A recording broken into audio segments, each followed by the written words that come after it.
કૃષ્ણ આવે, આજે આવે કે હા આવે, ભરોસો હોય એને. સાહેબ મારે 95 વર્ષ પહેલાની વાત કરવી છે. નરસિંહ મહેતાને કદાચ 650 વર્ષ થયા છે, મીરાને એટલો સમય થયો છે. 90 વર્ષ પહેલા મારા તમારા બાપ દાદાની ત્રીજી પેઢીની હાજરી હોય, એનો એક મારે દાદ. આ ભરોસો હોય તો કેમ આ હિન્દુસ્તાનની ભૂમિમાં ઘટના ઘટી ચૂકી, અત્યારે ઘટે. આ એટલું માણા હરિહર કરે, કોણ કરાવે? પૈસા નીકળે કે વ્યવસ્થા તો અસ્તિત્વ જ કરતું હોય છે. 95 વર્ષ પહેલાનો દાખલો મારે સત્ય તમને દેવો છે. હાલનું ધાંગધ્રા,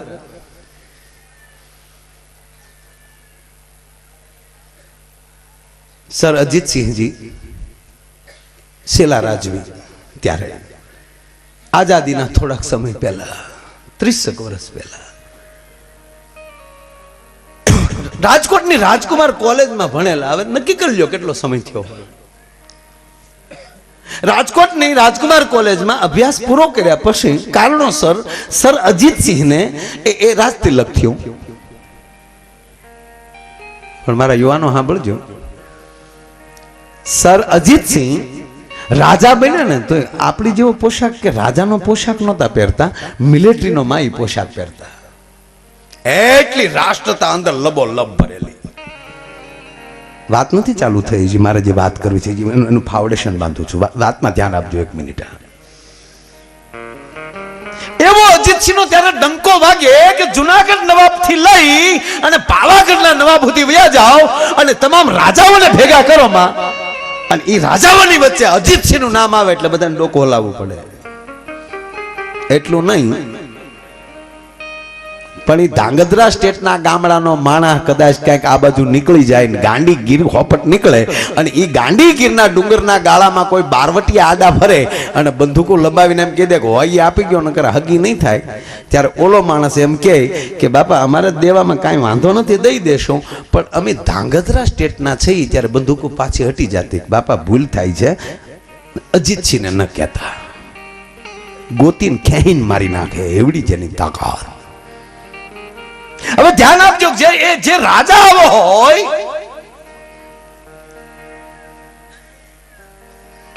તો એની અંદર લૂંટ કરનારો, ચોરી કરનારો ચોર કેવો હોય? એવો ચોર કે એવો ગુનો કરનાર માણસ જો તાકાતવાન હોય તેને પકડનાર પોલીસ કેવી હોય? અને એ પાછો જેલમાં જેને રાખવામાં, જેલની અંદર જે નોકરી કરતી એ પોલીસ કેવી હોય? એમાંની એક પોલીસ. હવે વાત ચાલુ થાય. માં કાલ 95 વર્ષ પહેલાનો માં દાખલો ભાઈ, એ પોલીસમાં નોકરી કરનારો માણસ, નામ એનું દેહળ. પોલીસમાં નોકરી કરે ત્યારે એ સમયમાં સાહેબ 2 રૂપિયા પગાર મહિનાનો. એમાં ટાઈમ ટુ ટાઈમ નોકરી કરવાની, ઘરનો વ્યવહાર કરવાનો, પણ સાહેબ એમાં સમય મળે ભગવાન ગોવિંદના ગુણ ગાવાના. હરે કૃષ્ણ હરે કૃષ્ણ હરે કૃષ્ણ. જ્યાં ભજન હોય ત્યાં દેહળને જવાનું. ટૂંકી વાત લઈ લઉં સાહેબ, એમાં એક દી બરોબર રાત્રિનો પહેરો દેહળનો જેલ ઉપર, રાતની નોકરી, અને બરોબર રાતે 9 વાગે પોતાના ઘરેથી જેલે જવા માટે નીકળવું ધાંગધ્રાની બજાર. એમાં એક ભાઈ હામા મળ્યા, દેહળ જય દ્વારકાધીશ. જય દ્વારકાધીશ ભાઈ, કઈ બાજુ દેહળ? રાતની નોકરી છે ને ભાઈ, આજે મારે જેલ ઉપર જાઉં છું. સારું સારું દેહળ, પધારો, જાઓ, કાંઈ વાંધો નહીં. કે ના બાપા કામ હું તું? ના હવે કઈ કામ નથી, તમારે હા જે નોકરી જ છે. તો પછી શું કહ્યું કે ના મને વાત તો કરો કે દેહળ આજે ભજન છે, દિવસે વાયક દેતા ભૂલી ગયો તો કુંભારવાળાને નાકે ભજન રાખ્યા છે, તને વાયક દેવા આવ્યો તો. પેલા નિયમ હતો વાયક લે તો જવું પડે. દેહળ હાથ જોડાય, બાપા વાયક નથી લેતો, જય દ્વારકાધીશ કરે કે ભલે ભલે બાપા જય દ્વારકાધીશ. હવે જો દેહળની સાથે બીજા 5 જણા નોકરી કરે છે, 6 જણાની ડ્યુટી છે, એમાં એ 5 બીજા અને 6ઠો દેહળ એ જેલે પહોંચ્યા, પોતપોતાની બેરકો સંભાળી, જેલની ચાવીઓના જુડા સંભાળ્યા, કેદીઓ ગણાણા. ટૂંકમાં એની નોકરી સંભાળી. 10, 10:30, 11 વાગ્યા રોજ ભેળા રહેતા હોય ને એને બહુ ખબર પડે મારા બાપ. એમાં એક જણાએ દેહળ ને ટકોર કરી કે દેહળ જય દ્વારકાધીશ, કે જય દ્વારકાધીશ. શબ્દમાં ધ્યાન આપજો સાહેબ. હવે આ વાત સાંભળવા કરતા દેહળ જય દ્વારકાધીશ, જય દ્વારકાધીશ ભાઈ. દેહળાત ક્યાંય ભજન છે?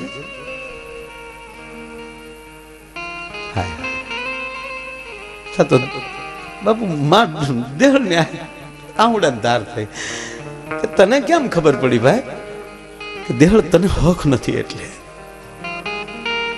તને હક નથી ને એટલે મને લાગે ક્યાંક ભજન હશે આજ, અને આજે મારો ભેરું ભેડવાનો હોય એવો મને લાગે કે હા ભજન છે. ધ્યાન દેજો.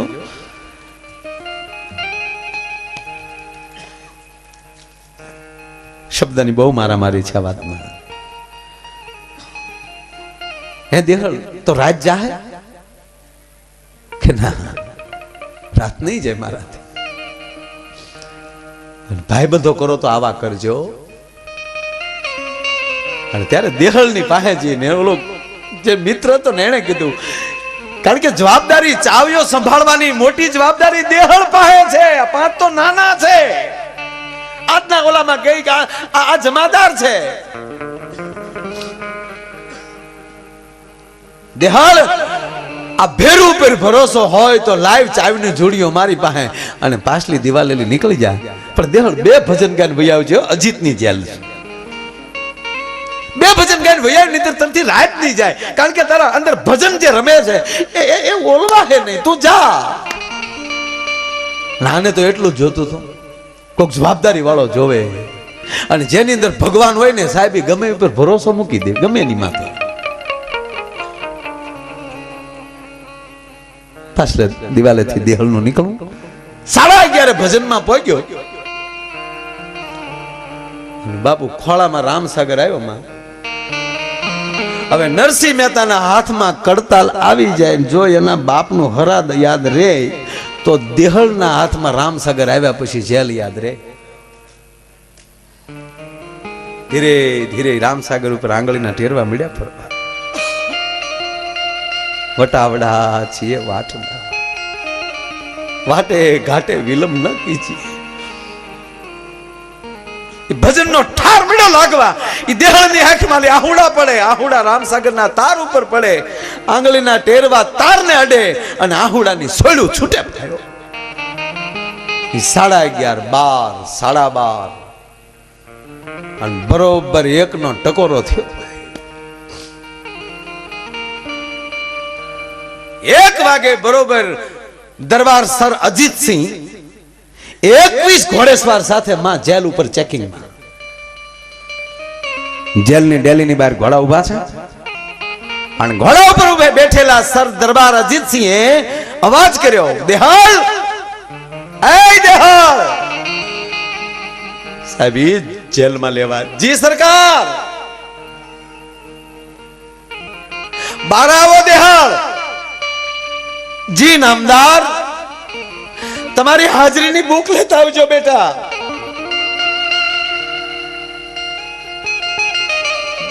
એ જ ડેલીની બારી ખુલી. દેહળના હાથમાં ફાનસ છે, એક હાથમાં હાજરીની બુક છે. દરબારની સામે આવી, બુક પટામાં ભરાવી, ફાનસ નીચે મૂક્યું, દરબારને સલામી આપી, ફાનસ ઉપાડ્યું, બુક લઈને દરબારને ઘોડા ઉપર બેઠેલા દરબારના ગોઠણ ઉપર મૂકી ફાનસ ઊંચું રાખ્યું. સર અજીતસિંહે રાતના 1 વાગે પોતાના ગોઠણ ઉપર બુકને રાખીને રાતના 1 વાગે દેહળની હાજરી પૂરી, સમય લખ્યો, સાઈન કરી દેહળને બુક પાછી આપી. જાઓ દેહળ. દેહળ જેલની ડેલીમાં અંદર, બારી બંધ થાય. પણ જેણે કાન ભંભેર્યા હતા દરબારના, દેહળ જેલે નથી ભજનમાં છે, ઈ કેનારો સાહેબ 21 ઘોડામાં હાજર હતો. દરબાર બોલ્યા ને પણ ઈશારો કર્યો, લે છે આ ખાલી ઈશારો જ થઈ. જેવો એને ઈશારો થયો એટલે એ તરત ઈ માણસે બીજા 2 વ્યક્તિને માં ઈશારો કર્યો. ઈ 2 ઘોડા ન્યાલી છૂટ્યા. એટલે આને કીધું બાપુ ઘડી ઉભા રહ્યો. 2 ઘોડા છૂટ્યા કુંભાર વાળે. ત્યાં દેહળ રામસાગર. હે હરી ઘોડા આવ્યા પાછા. કા છે બાપુ ઘોડા બાજુ લ્યો ને થોડા. વાવળોટ આમ ઘોડા લીધા અને દેહળનો અવાજ સંભળાતો હતો. ત્યાં ઘોડા ઉભા રાખ્યા કે બાપુ સાંભળી લ્યો. દેહળ નો જવા દે.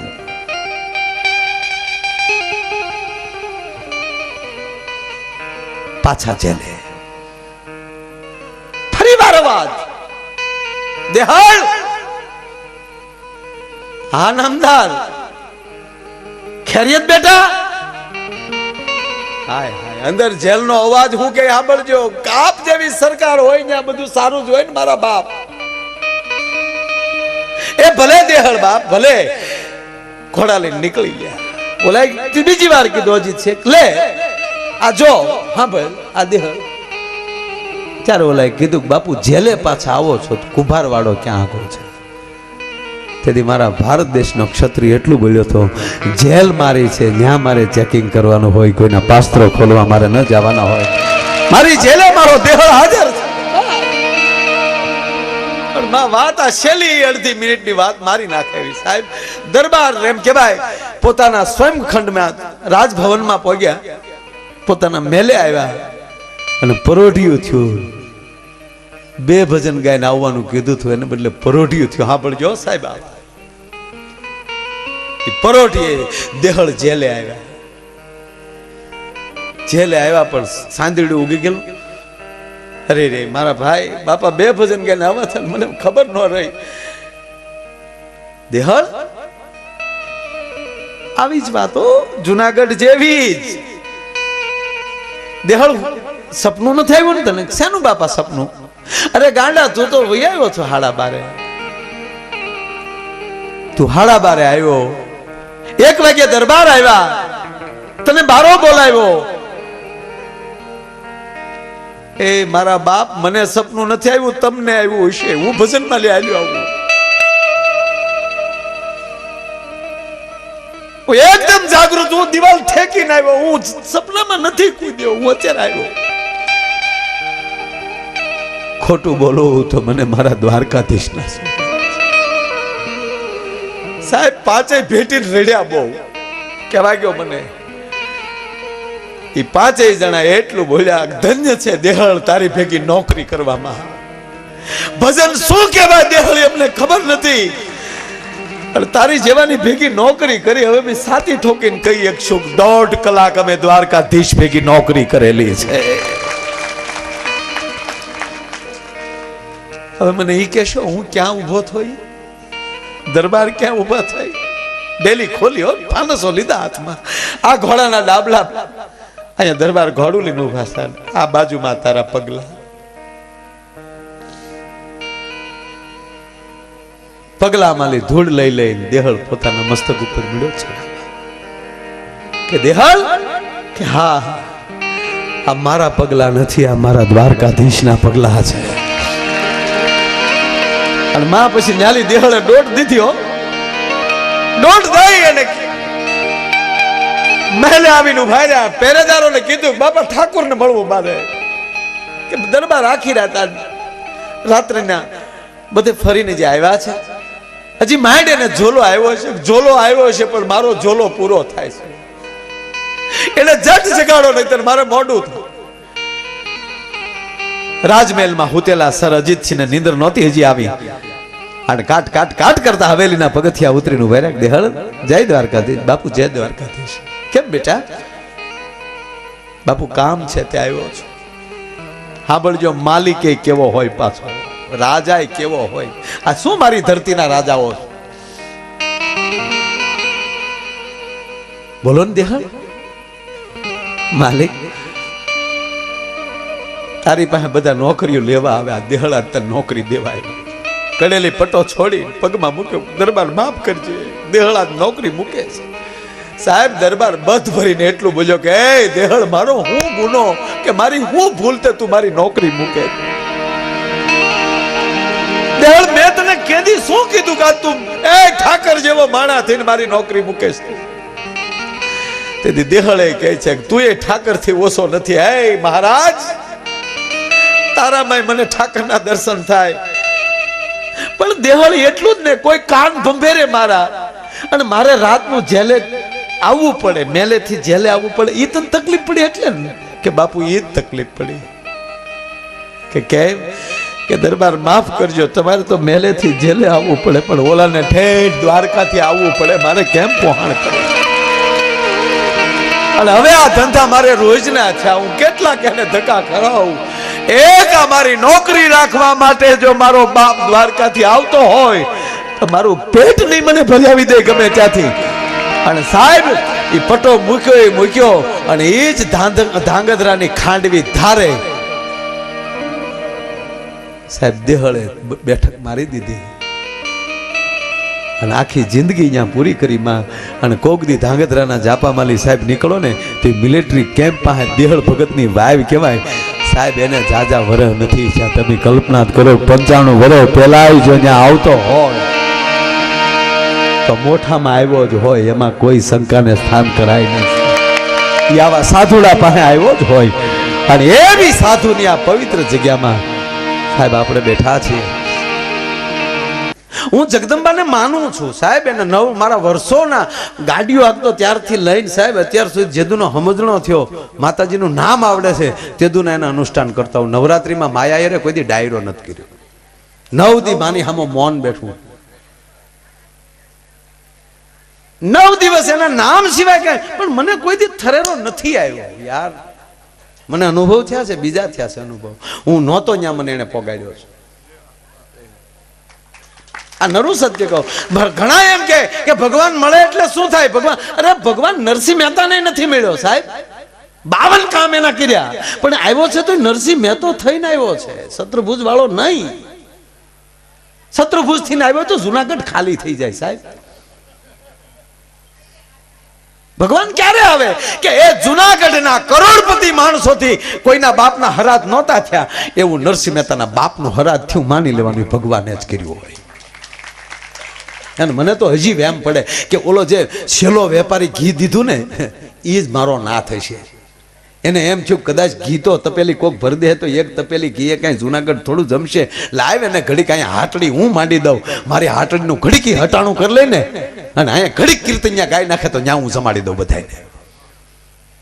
અને ત્યાં જમ્યા ત્યાં હું ત્યાં કીર્તનમાં રાખ્યો, અહીં જેવું જમણવાર પચ્યું ને કીર્તનમાં લઈ લીધો. હવે જા જોઈએ કેવો શ્રદ્ધા હશે સાહેબ, કલ્પના.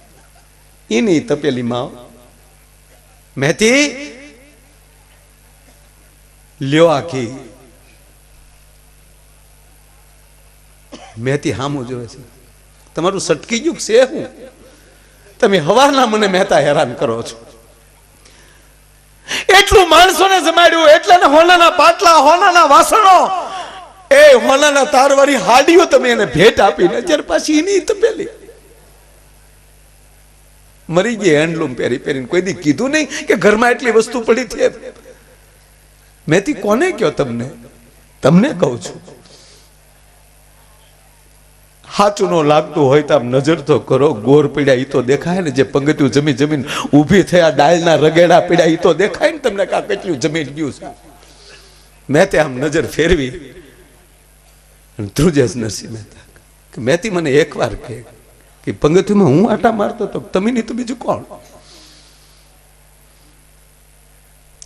મેથી કોઈ દી તારી આમાં હાથ નથી જોડ્યા, પણ નરસિંહ મહેતો તારી આમાં હાથ જોડે. તેને કોઈ વેણ તો નથી કીધું નો કહું તાક તો મને ઈ કે હું ગયો ક્યાં? તાક નાવાનું દામો કુંડે નાવા. મેથી સમજો અણહાર આવી ગઈ મેથી ને કાંઈક જુદું છે. એટલું કહીને ક્યાંક હું દામો કુંડે નાઈને મેથી આવું પછી હારે જમી લઈએ. મહેતા હું ભૂખી છું. અને તેથી નરસિંહ મહેતે દોડ દીધી, દામો કુંડે જઈને એટલું કીધું કાકા જુલાણાને જમાડ્યું, મને ભૂખ્યો રાખીને વયો જા. અને સાહેબ પાછો દામા કુંડે ત્યારે આવ્યો હોય છેલ્લી વાર.